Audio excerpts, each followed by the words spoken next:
everyone. So for this assignment, I decided to do my blog. I actually did it right this time instead of just a YouTube video.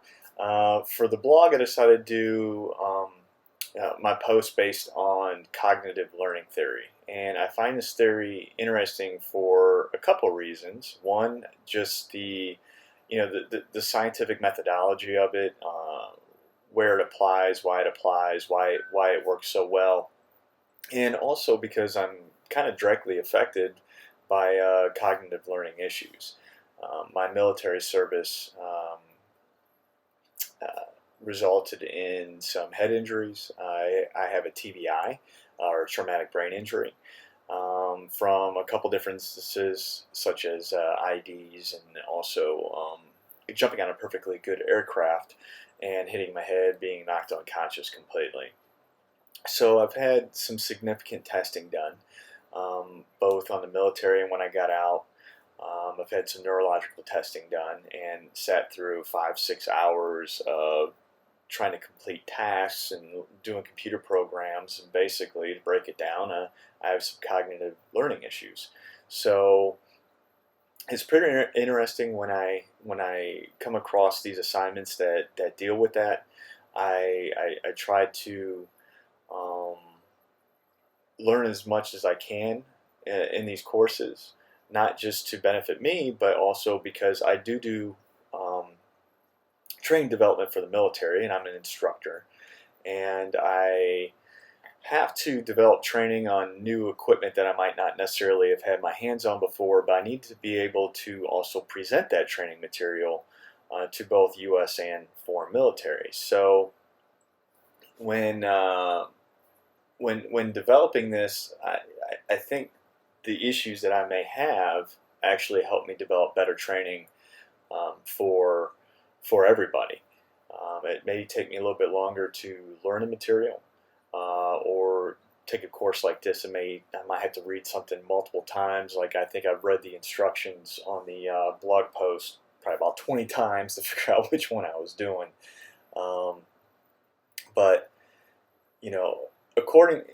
looking at our learning, and according to Clark and Mayer 2016, there's basically 3 instructional goals when developing our instructional material that we need to look at. These goals are minimizing the extraneous processing, managing essential processing, and foster generative processing. So for the extraneous processing, we want to cut down on anything that doesn't directly relate to our course or our class goals. We don't want to bog down the learners with all this unnecessary information. I know, like in the military, we get into PowerPoint presentations a lot, and we have all these added slides and all this extra information put out that doesn't need to be there. We want to get back to the essential processing, so basically sticking to the facts. Only teach what's relevant. Don't confuse anybody with added information that isn't needed.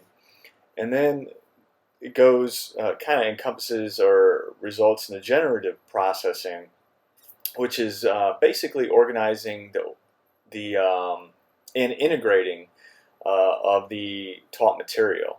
You need to make sure you present information in a logical order, so the students can process everything, or at least most of it.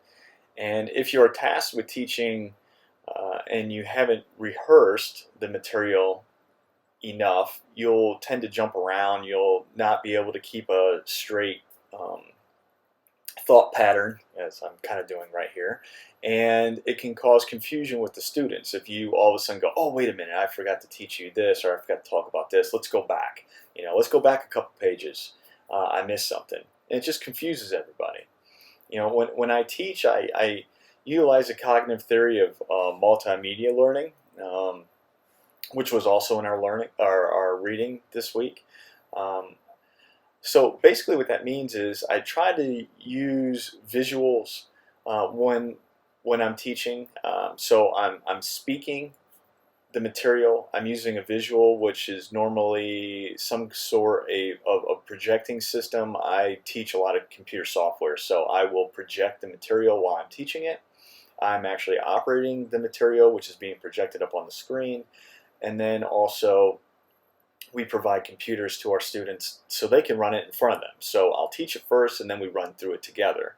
So we're looking at it, we're hearing it, we're touching it, we're getting all this feedback while we're teaching, and it just helps the students process all of that material that much better. Also, guiding 9 conditions of learning.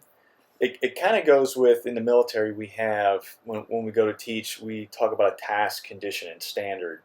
And this almost reflects that, just in more steps, where we have to gain the user's attention, we inform the learner of the objectives, stimulate the recall of prior learning, what have we done before, what are we building on that can make the training go easier.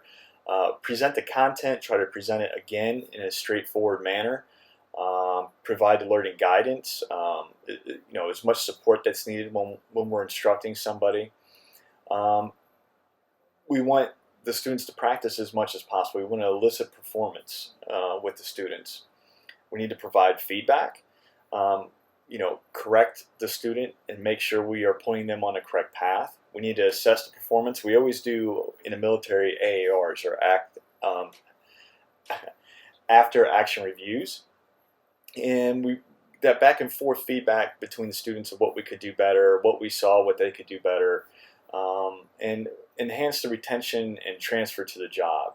Provide the opportunities to learn, get their hands on. That's what we like to do in my classes when I teach. And again, I'm teaching both U.S. and foreign militaries, so this kind of plays into the part of the assignment where we talk about our strengths and weaknesses of the subject that we're talking about here. And the weakness is basically that no matter what you do, you can't develop a training documentation that is going to be 100% for everybody. You cannot possibly make it perfect for everyone. And again, I train U.S. personnel. I train foreign military. I just came back from a month in India. And I train everyone from 18-year-olds right out of high school, maybe with the GED, to colonels, multiple years in the military, advanced degrees. I may have a colonel sitting next to a private, and there's no way that me writing one standard training documentation is going to apply to everybody that's in a classroom. So you have to be able to adapt to the situation, and just be prepared to adapt to the students that you're teaching to, and be ready for those questions that may be asked. And that just goes with being prepared and ready to present your material. And it just goes on to support that cognitive learning of the students that you're trying to teach.